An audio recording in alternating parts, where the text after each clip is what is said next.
Mereka nggak akan peduli, dan itulah kenyataan yang ada di dunia ini. Jadi ya, get your ass up lah. Kalau lu mau hidup lu berubah, mulailah melakukan sesuatu, bukan cuma ngeluh, nitip ide ke orang, minta persentase, terus shaping atas semua hal yang terjadi di media sosial. Nggak salah, tapi waktu lu bakal terus terbuang, dan waktu yang terbuang nggak pernah bisa dikembalikan. Dan ini juga dibuktikan secara antropologi, teman-teman. Kalau lu mundur ribuan tahun yang lalu ke belakang ya, ide itu adalah bagian paling murah dari kehidupan kelompok manusia.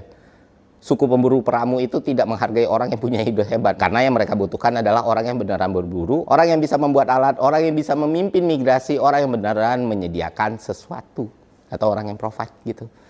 Jadi lu nggak akan dihargai karena punya ide, ayo kita berburu rusa. Tapi lu dihargai ketika lu balik kepada kelompok komunal lu membawakan daging rusa kepada mereka gitu.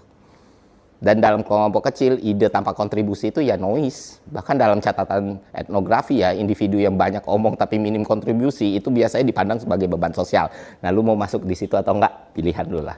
Karena di tulisannya Garvan and Hill tahun 2009, Human Nature, status sosial dalam masyarakat kuno itu dibangun dari kontribusi nyata, bukan dari retorika. Sederhananya, sejak zaman purba manusia tidak didesain untuk menghargai ide. Manusia menghargai hasil. Ya, budaya modern boleh berubah, tapi struktur dasarnya tidak, gitu loh. Lantas kenapa orang-orang terlalu memuja ide? Ada beberapa hal yang gue cermati. Pertama, soal ilusi potensial. Orang merasa punya ide berarti mereka punya potensi yang besar. padahal namanya potensi tanpa eksekusi ya fantasi loh. Kedua, social reward yang salah gitu kok. Lingkungan kita itu sering kasih pujian bagi orang yang visioner, padahal yang paling susah itu bukan visi, tapi bagaimana realitas pelaksanaan visinya. Terus ketiga, orang-orang merasa lebih aman kalau mereka punya ide daripada melakukan sesuatu yang membuat mereka punya resiko untuk menanggung kesalahan. Pernah nggak lu sadar kalau banyak orang jago banget ngomong, bikin konsep atau ngelempar visi, tapi begitu proyeknya jalan ada kemungkinan salah, mereka tiba-tiba kabur, ngilang, atau ngoper tanggung jawabnya kepada orang lain. Nah, ini makanya orang lebih menghargai, dan ini terjadi karena mereka merasa lebih aman gitu buat menciptakan ide daripada menjalankan ide. Dan terakhir, karena media sosial, media penuh cerita inspiratif tentang ide brilian. Padahal ya, kalau mau lebay dikit, 99 kerja kerasnya jarang diceritain gitu loh, idenya doang gitu.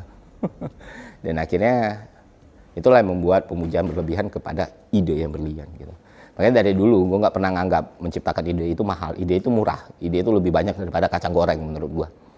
Yang langka dan mahal itu adalah orang yang punya dedikasi kuat dalam mewujudkan idenya, orang yang punya responsibility dalam menjalankan idenya, menanggung dampak dan resikonya, berani buang pasar badan dan berkorban untuk idenya, dan mereka yang punya kapasitas untuk mewujudkan idenya.